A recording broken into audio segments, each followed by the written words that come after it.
할렐루야. 할렐루야. 네. 이 시간 하나님께서 말씀 가운데 큰 은혜와 능력을 더하여 주실 줄 믿습니다. 오늘 말씀의 제목이 품으라입니다. 품으라. 혹시 뭘 품어보신 적 있으십니까? 제가 한 가지 좀 질문을 더 드리도록 하겠습니다. 혹시 우리 성도님들은 누군가를 싫어한 경험이 있으십니까? 격하게 고개를 끄덕이신 분이 계시는데요.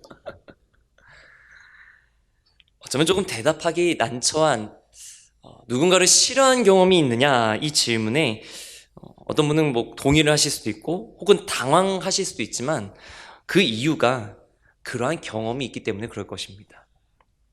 그러면 제가 조금 더 당황스러운 질문을 드려보겠습니다. 여러분은 싫어하는 사람을 위해서 기도해 보신 적 있으십니까?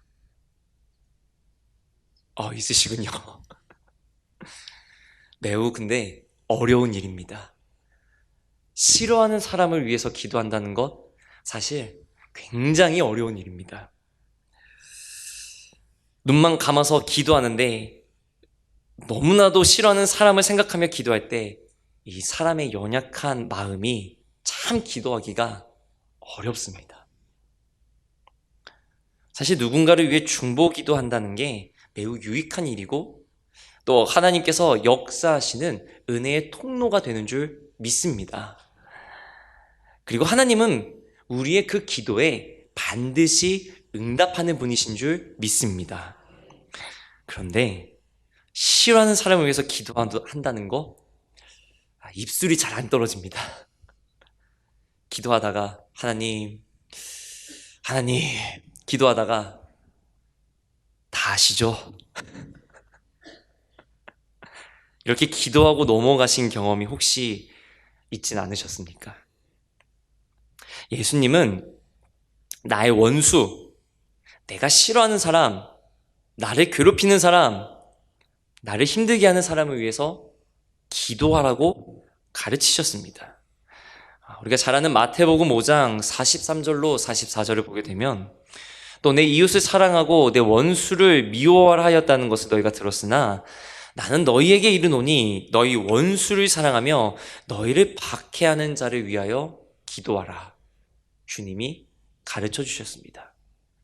또 주님이 이렇게도 말씀하셨습니다. 누가복음 6장 29절을 보면 너의 이 뺨을 치는 자에게 저 뺨도 돌려대며 내 겉옷을 빼앗는 자에게 속옷도 거절하지 말라.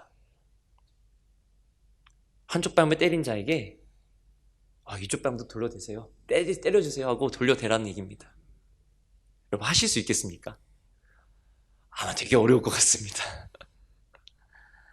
저는 우리 그래도 성도님들은 원수를 사랑하라는 하나님의 말씀에도 기쁨으로 순종하실 줄 믿습니다.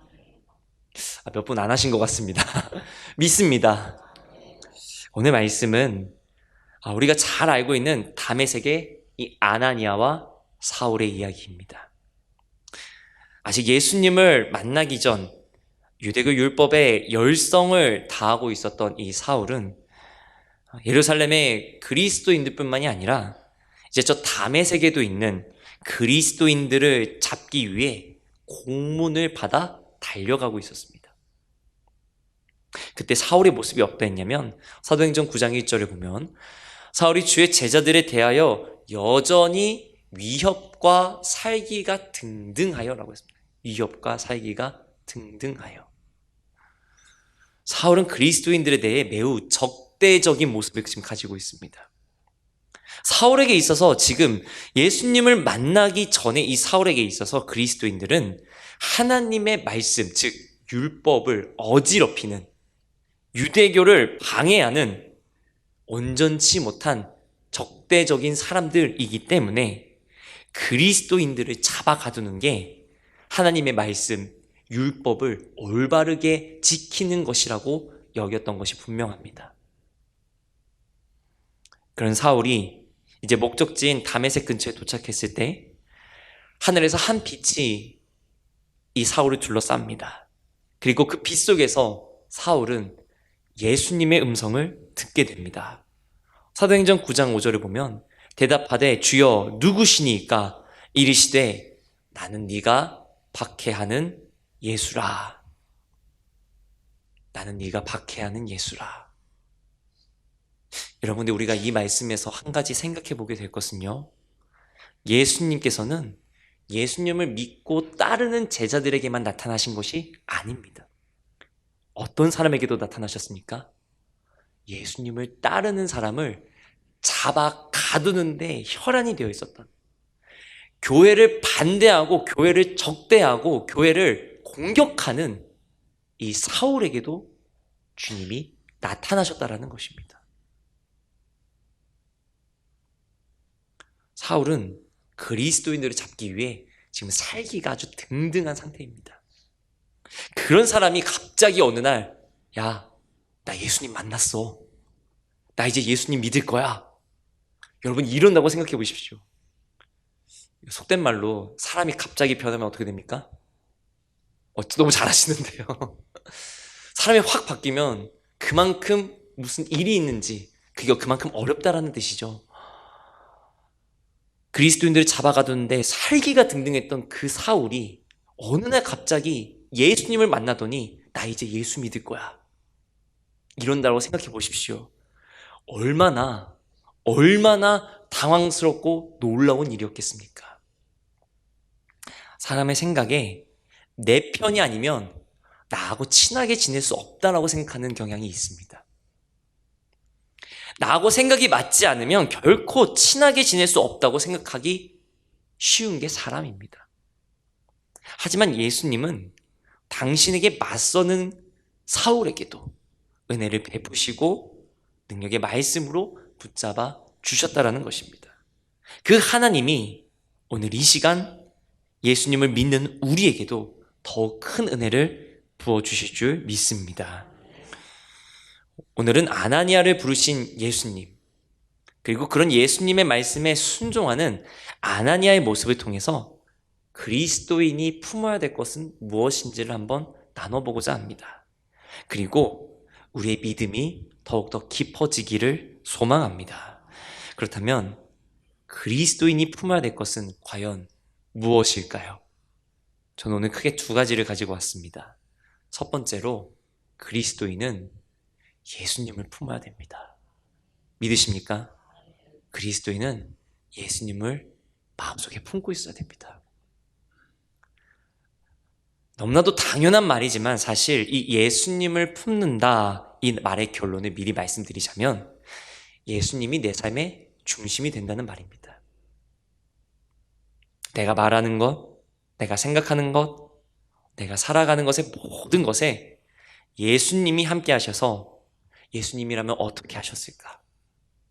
예수님이 원하시는 뜻은 무엇일까?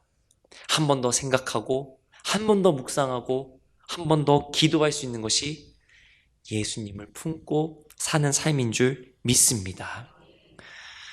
사울이 예수님을 만난 후에 그 눈이 보이지 않아 사람들의 손에 이끌려 그 다메섹에 들어가게 됩니다. 아주 기세등등하게 도착했던 다메섹이었지만 막상 다메섹에 들어갔을 때 사울의 모습은 너무나도 비참하기 그지없었을 것입니다. 그리고 사울은 사흘 동안 식음을 전폐합니다. 그리고 그런 사울을 위해서 하나님은 아나니아를 부르십니다. 오늘 우리가 읽었던 사도행전 9장 10절을 보게 되면, 그때 다메섹에 아나니아라 하는 제자가 있더니 주께서 환상 중에 불러 이르시되 아나니아야 하시거늘 대답하되 주여 내가 여기 있나이다. 어찌 보면 예수님이 아나니아를 부르는 이 짤막한 한 절의 말씀 속에서 우리가 쉽게 지나칠 수 있지만, 사실 한 절의 말씀 가운데 이 아나니아의 믿음이 얼마나 든든했는가를 우리가 한번 살펴볼 수가 있습니다.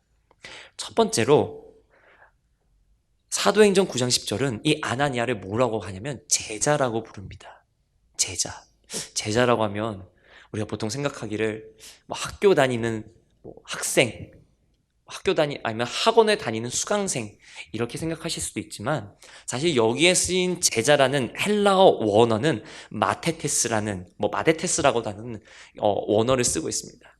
이 마테테스라는 하는 말은 뭐냐면 스승을 온전히 완전히 쫓아다니면서 배우는 사람을 말합니다. 쉽게 말하면 스승과 함께 먹고 자고 마시고 일거수일투족을 그냥 같이 지내면서 스승의 손짓 하나, 발짓 하나, 목소리 하나, 말투 하나, 단어 하나까지도 모든 것을 완전히 흡수하고 배우기 위해 따라다니는 사람, 그런 사람을 마테테스라고 합니다. 즉, 이 마테테스, 제자란 말은 뭐냐면 스승이 그 삶의 기준이 되는 사람을 말하는 거예요. 그래서 우리가 성경에서 제자라고 말할 때 조금 좁게 말하면 예수님의 12 제자를 말하지만, 조금 더 폭넓은 의미로 이야기하자면 예수님을 주로 고백하고 따르는 모든 사람이 곧 제자라고 말하는 것입니다. 즉, 제자는 예수님이 삶의 중심이 되는 사람을 말합니다. 저는 여기 계신 우리 성도님들은 예수님의 제자들이신 줄 믿습니다. 그래서 누가복음 14장 27절에 보면 예수님이 제자가 되는 기준을 하나 말씀해 주셨는데 조금 무겁습니다. 누가복음 14장 27절에 누구든지 자기 십자가를 지고 나를 따르지 않는 자도 능히 내 제자가 되지 못하리라. 이 반대로 얘기하면 뭡니까? 너네가 내 제자가 되고 싶으면, 너네가 정말 나를 따르는 사람이라면 너네도 십자가를 지고 나를 따라오거라. 너네가 제자라고 말만 하지 말고 너희 십자가를 지고 기쁨으로 나를 따라오거라. 그것이 진정한 나의 제자다. 예수님이 지금 그렇게 말씀하고 계신 것입니다. 우리는 예수님의 제자, 제자 훈련, 제자 교육, 교회 이름에서도 제자 교회라는 이름도 있지만, 어쩌면 우리가 예수님의 제자가 된다는 말을 너무 쉽게 생각하고 있지는 않은가 한번 생각해 보게 됩니다. 물론 예수님은 값없는 은혜, 이미 사람은 치를 수 없는 너무나도 큰 그 대가를 이미 다 치러주시고, 그리고 우리에게는 대가 없이 베풀어 주신 그 구원의 은혜로 우리는 하나님의 자녀가 되는 소망을 허락받았습니다. 그런데 어쩌면 우리가 예수님을 믿고 구원받은 그 은혜가 우리의 삶 속에서는 너무 가볍게 드러나고 있지는 않은가 한번 생각해 보게 됩니다. 어쩌면 그로 인해 우리의 믿음에는 우리의 삶의 중심을 잡아줄 영혼의 무게추가 너무 가벼운 것은 아닌가를 다시 한번 돌아보게 됩니다. 저와 여기 계신 우리 모든 성도님들은 예수님을 믿는 그 믿음이, 그 무게가 너무나도 무거워서 결코 흔들리지 않아 예수님의 제자가 되시기를 주님의 이름으로 기도드립니다.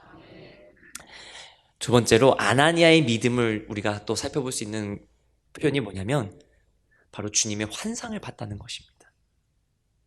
아나니아는 환상 가운데서 주님의 음성을 들을 정도로 믿음이 아주 확고했던 것을 우리가 알 수 있습니다.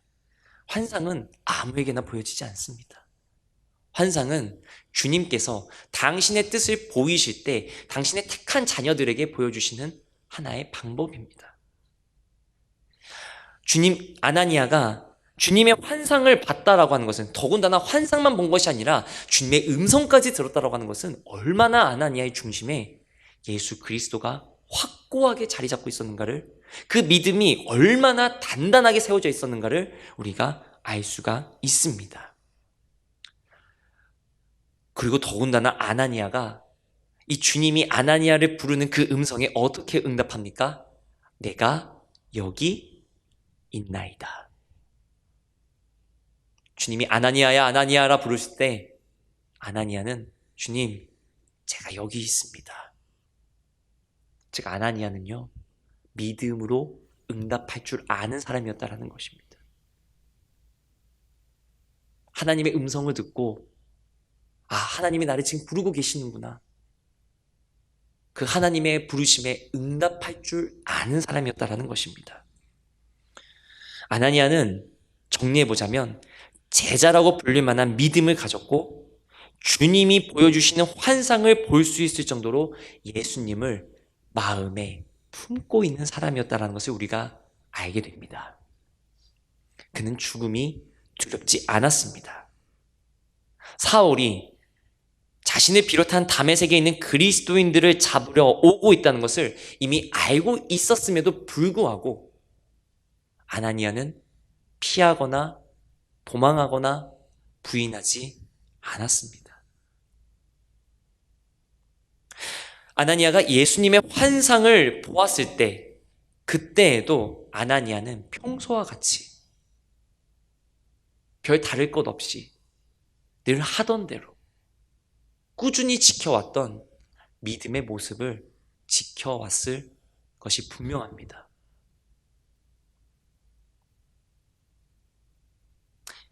예수님을 삶의 중심에 마음에 품고 사는 사람은 그렇기 때문에 어떻습니까? 요동하지 않습니다. 조금 더 다르게 표현하자면요, 예수님을 삶의 중심에 마음에 품고 사는 사람은요, 결코 소란스럽지 않습니다. 시편 62편 2절을 보면요, 오직 그만이 나의 반석이시오 나의 구원이시오 나의 요새이시니 내가 크게 흔들리지 아니하리로다. 믿으십니까?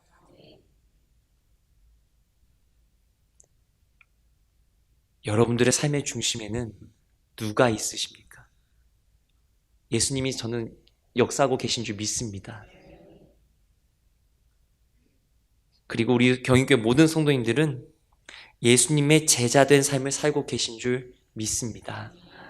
예수님을 아는 것을 넘어서 예수님을 삶의 중심으로 품고 살아가는 단단한, 든든한, 요동치 않는, 소란스럽지 않은 믿음으로 세워지시길 주님의 이름으로 간절히 축원합니다. 우리가 예수님을 마음의 중심에 품어야 한다면 두 번째로 품어야 될 것은 무엇일까요? 그것은 그리스도인은 한 영혼을 품어야 됩니다. 한 영혼을 품을 수 있어야 됩니다. 저는 여기에 사실 한 단어를 더 붙이고 싶습니다. 그것은 뭐냐면요, 그리스도인은 주님이 보여주신 한 영혼을 품어야 합니다. 사실 이 말이 쉬운 것처럼 보여도요, 절대 쉽지가 않습니다. 절대 쉽지가 않습니다. 아나니아 입장에서 한번 생각해 봅시다. 사울은 어떤 사람이었을까요? 아나니아 입장에서 사울은 아마도 상당히 껄끄럽다라고 하는 표현이 너무나도 부족할 정도로 사실은 만나기 싫은 사람이었을 겁니다. 왜냐면 사울은 어떤 사람입니까, 지금? 그리스도인을 잡으려고 온 사람이에요. 그것도 그냥 잡으러 온 게 아니라 살기가 등등해서 다메섹에 찾아온 사람입니다. 그렇기 때문에 아나니아 입장에서 사울은 위협적이고 아주 위험한 인물이었을 겁니다. 예수님이 아나니아에게 환상으로 찾아와 사울을 위해 안수하여 주어라 이 말씀을 주셨을 때 이미 아나니아도 사울이 어떤 사람인지, 그리고 예루살렘에서 어떤 일을 했고 지금 다메섹에 어떤 목적으로 온 것인지를 아나니아는 분명히 알고 있었습니다. 사도행전 9장 13절로 14절에 보면 아나니아가 대답하되 주여 이 사람에 대하여 내가 여러 사람에게 듣사온즉 그가 예루살렘에서 주의 성도에게 적지 않은 해를 끼쳤다 하더니 여기서도 주의 이름을 부르는 모든 사람을 결박할 권한을 대제사장들에게서 받았나이다 하거늘. 아나니아는 이미 사울이 어떤 사람인지, 어떤 상황인지, 왜 다메섹에 오는지 이미 들어서 알고 있었습니다. 그런 아나니아가 예수님의 음성을 들었을 때 저기 앞을 보지 못하는 사울을 찾아가서 그를 위하여 안수하여 주거라라고 주님이 말씀해 주셨을 때 속으로 이런 마음이 들지 않았겠습니까? 아니 주님, 어떻게 사울을 눈을 뜨게 하라고 하십니까? 그 사람이 어떤 사람인지 아십니까? 우리를 잡아 가두는 아주 그 유명한 예루살렘의 사울입니다. 예루살렘에서도 그 수많은 그리스도인들을 잡아갔고 지금 다메섹에 온 것도 저와 같은 그리스도인들을 잡기 위해서 지금 이 땅에 오는 건데 그러다가 지금 눈이 안 보이게 됐는데 제가 가서 안수하라고요? 아니, 그냥 냅두는 게 낫지 않겠습니까? 사람의 마음이라면 아마 그렇게 생각했을지 모릅니다. 그래서 예수님께서 부르셨을 때 아나니아가 이렇게 응답한 이유가 그런 마음 때문이지는 않았겠습니까? 예수님, 그 다음의 세계에 온다는 그 사울 제가 누군지 아는데요. 그 사람은 저희를 잡으려고 온 사람이에요. 그렇게 대답한 이유가 하나님, 저 하기 싫어요. 저 못하겠어요. 어떻게 사울을 품으라고 하세요? 지금 그 마음으로 대답한 것 아니겠습니까? 그런데 예수님은 아나니아에게 이렇게 말씀합니다. 9장 15절로 16절 말씀을 보게 되면 주께서 이르시되 가라. 이 사람은 내 이름을 이방인과 임금들과 이스라엘 자손들에게 전하기 위하여 택한 나의 그릇이라. 그가 내 이름을 위하여 얼마나 고난을 받아야 할 것을 내가 그에게 보이리라 하시니. 놀랍게도요, 아나니아에게 주신 예수님의 응답은 사울은 내가 택한 그릇이다라는 것입니다. 하나님의 일꾼으로 세울 것이라고 아나니아에게 분명하게 이야기해주고 있습니다. 여러분, 이 말씀을 아나니아가 받아들이기 쉬웠을까요? 아마 그렇게 쉽진 않았을 겁니다. 그 아나니아의 믿음이 진중했던 만큼 예수님의 말씀을 지금 아나니아를 통해서 아나니아에게 주신 사울을 내 일꾼으로 내가 택한 그릇으로 삼았다라고 하는 이 말씀을 받기가 그렇게 쉽지 않았을 것입니다. 그렇지만 아나니아는 이 말씀에 순종했다라는 것입니다. 어려워도 힘들어도 주님이 주신 말씀이기 때문에, 주님이 허락하신 한 영혼이기 때문에 사울을 품었다라는 것입니다. 저는 여기 계신 우리 성도님들도 하나님의 말씀에 순종하셔서 지금 이 자리에 계신 줄 믿습니다. 하지만 아마 여기 계신 성도님들도 너무나도 받기 힘든 하나님의 말씀에 순종하기까지 너무나도 어려웠던 그 마음의 경험이 아마 있으셨을 줄로 압니다. 그리고 아나니아도 마찬가지였을 것입니다.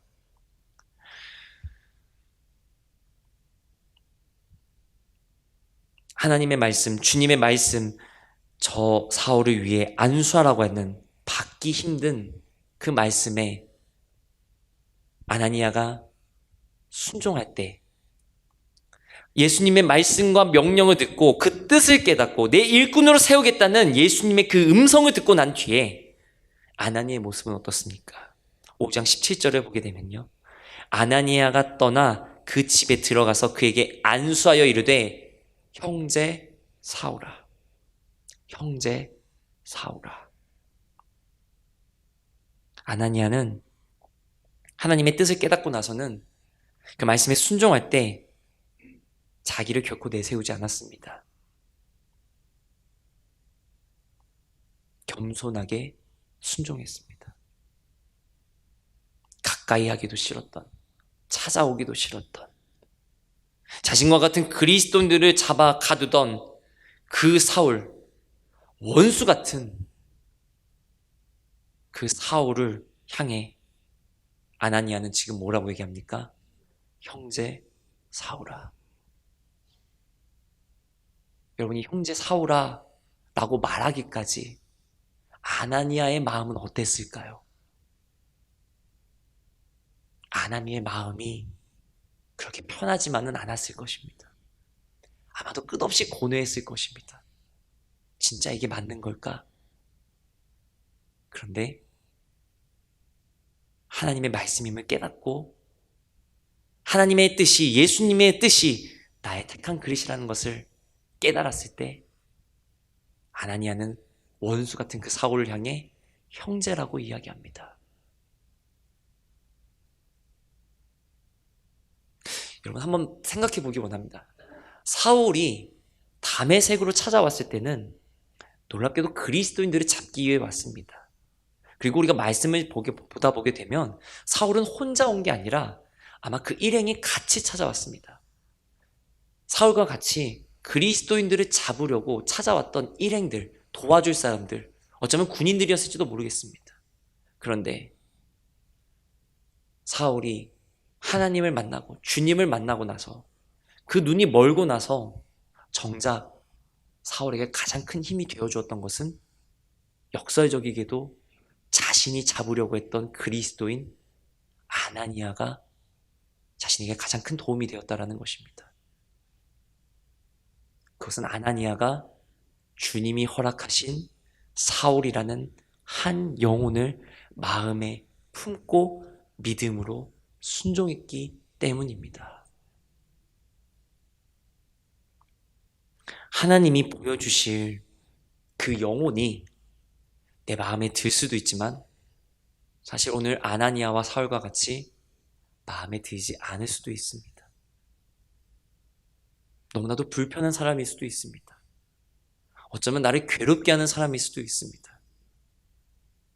너무나 정반대여서 그래서 목숨조차 위험할 수도 있는 사람을 만나게 품게 하실 수도 있습니다. 그러나 그 영혼을 위해 뜨겁게 기도할 수 있는 저와 우리 모든 성도님들 다 되시기를 주님의 이름으로 기도드립니다. 오늘의 말씀을 가지고 저는 두 가지 그리스도인이 품어야 될 것을 함께 나눴습니다. 첫 번째는 그리스도인은 예수님을 품어야 됩니다. 믿으십니까? 그리스도인은 예수님을 믿어 구원받은 하나님의 자녀입니다. 이 말은 뭐냐면요, 나 이제 믿어 이거에서 끝나는 것이 아니라 이제는 내 삶의 중심이, 내 삶의 기준이 바로 예수님이 되었다라는 것을 말합니다. 우리의 중심에 예수 그리스도가 날마다 살아 역사하는 은혜가 충만하기를 주님의 이름으로 간절히 기도드립니다. 두 번째로요, 그리스도인은 한 영혼, 주님이 허락하신 한 영혼을 품어야 됩니다. 그리스도인은 그 영혼이 비록 아나니아와 사울처럼 나에게 맞지 않는 영혼이라 할지라도 그것이 주님의 뜻이라면, 그것이 주님의 역사하심이라면 그 영혼을 품고 그 영혼에게 힘이 되어주어야 합니다. 그렇다면 우리는 한 가지 결론을 조심스럽게 내려보고자 합니다. 그리스도인인 우리는 하나님의 마음을 품은 사람이 되어야 합니다. 믿으십니까? 우리 안에 하나님의 크신 사랑, 당신의 아들을 십자가에 달려 죽이시기까지 우리를 사랑하신 그 사랑이 우리 안에 충만하다면 우리가 말하는 사랑, 우리가 외치는 하나님의 사랑은 추상적이고 관념적인 사랑이 아니라 실제적이고 반드시 열매 맺는 능력이 있는 하나님의 사랑인 줄 믿습니다. 그것이 바로 하나님의 마음이라고 우리가 이야기할 수 있을 것 같습니다. 품으라, 이 말에는 참 사실 많은 것이 내포되어 있습니다. 우리가 품어야 될 게 사실 한두 가지는 아닙니다. 그러나 분명한 것은 그리스도인이 품어야 될 것은 오직 예수 그리스도 하나님의 마음이라는 것을, 예수님의 십자가라는 것을 분명하게 기억하시길 바랍니다. 소중한 경인교회 성도님 여러분, 우리는 우리의 마음에 따라, 우리의 기호에 따라 내가 하고 싶은 대로 믿음 생활을 하는 것이 아니라 하나님의 뜻대로 순종하는 믿음의 삶, 마테테스, 제자들이 다 되기를 주님의 이름으로 기도드립니다. 하나님의 마음, 예수 그리스도의 십자가, 그리고 허락하신 한 영혼을 마음에 품고 믿음으로 순종하여 반드시 은혜의 열매를 맺으시길 주님의 이름으로 기도드립니다. 잠시 기도하겠습니다.